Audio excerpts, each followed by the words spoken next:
Assalamualaikum warahmatullahi ta'ala wabarakatuh.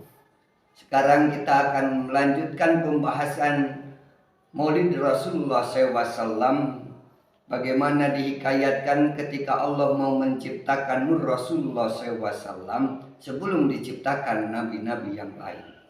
Qila lamma aradallahu azza wa jalla duhura khairu khalqihi Muhammadin sallallahu alaihi wasallam amara Jibril ayak bidotina tahu mim makani qabrihil karim faqabadoha summa topa biha jannatan na'im wa qamasaha bi anwari tasnim. Diceritakan ketika Allah bermaksud menciptakan, memperlihatkan makhluk yang terbaik yaitu Rasulullah SAW, Nabiuna Muhammad Sallallahu Alaihi Wasallam. Allah memerintahkan kepada malaikat Jibril, amaro Jibril ayak bido tina tahu. Allah memerintah kepada malaikat Jibril untuk mengambil tanah ataupun lumpur Rasulullah SAW. Allati hiya qalbul ardi wa bahauha wa nuruha. Yang lumpur tersebut termasuk daripada pokoknya tanah, kemudian kemuliaannya tanah, wanuruha dan cahaya tanah tersebut. Mimakani qabrihil karim, dari kuburannya yang maha mulia, wahia baidaun munirah. Kuburannya tersebut yaitu yang berwarna putih dan bercahaya. Pahabatu Jibril bi malaikati firdaus wa malaikati rafi'il a'la.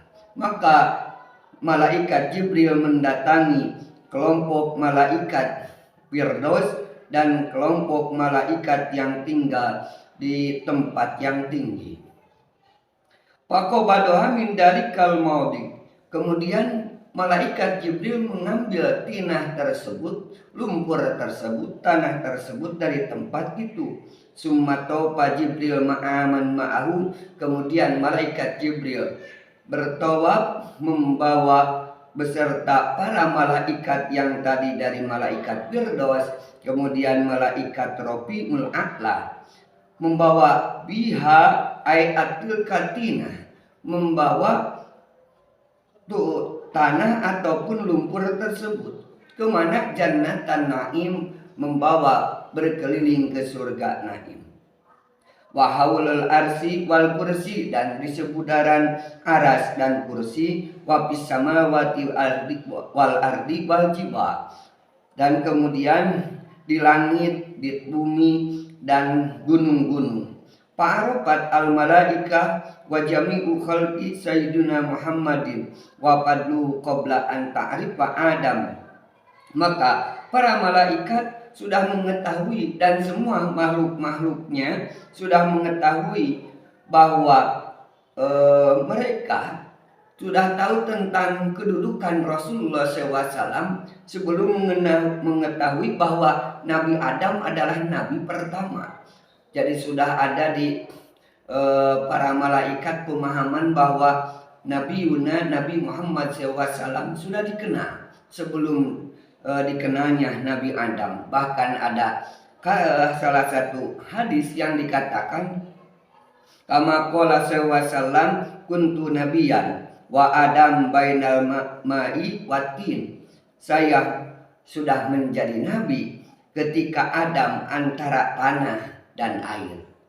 Jadi hadis ini walaupun beberapa waktu ke belakang pernah jadi permasalahan ketika salah satu Aswaja Center di Jawa tersebut bertanya kepada seorang kiai, seorang ulama karismatik tentang sedang menjelaskan hadis ini, kuntu nabiyan wa Adam bainal ma'i watin. Saya sudah menjadi nabi, kemudian Nabi Adam masih dalam kondisi air, antara air dan tanah.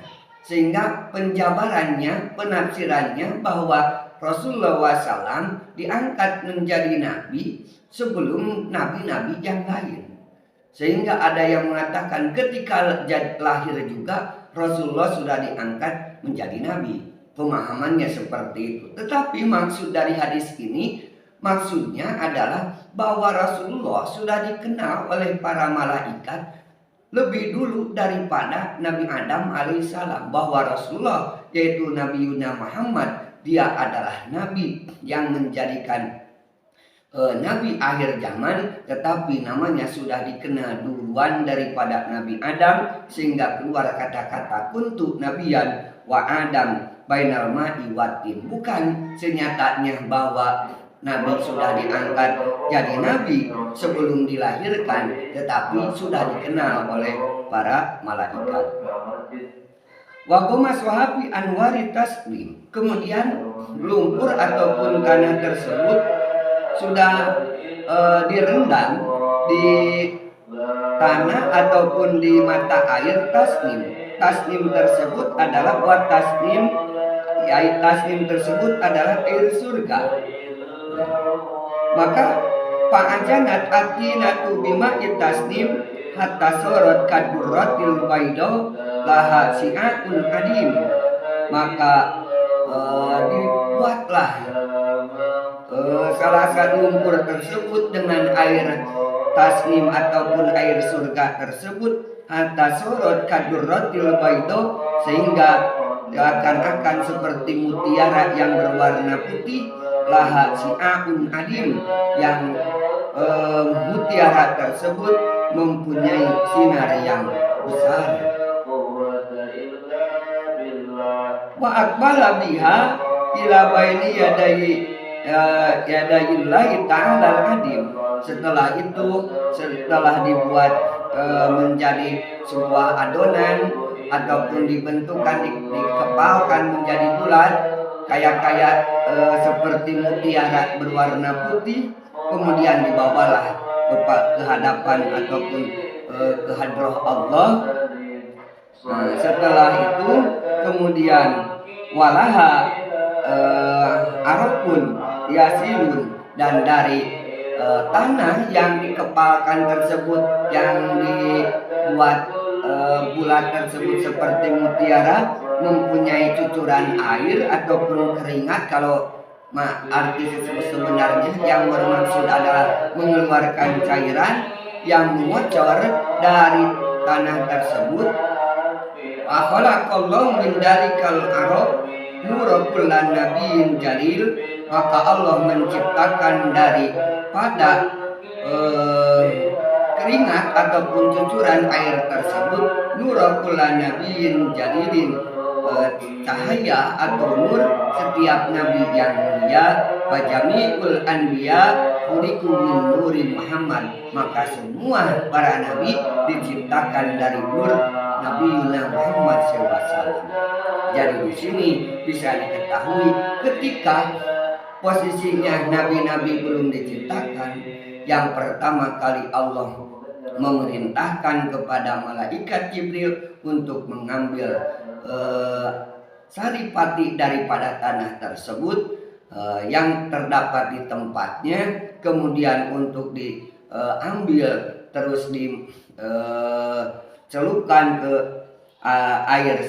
air surga.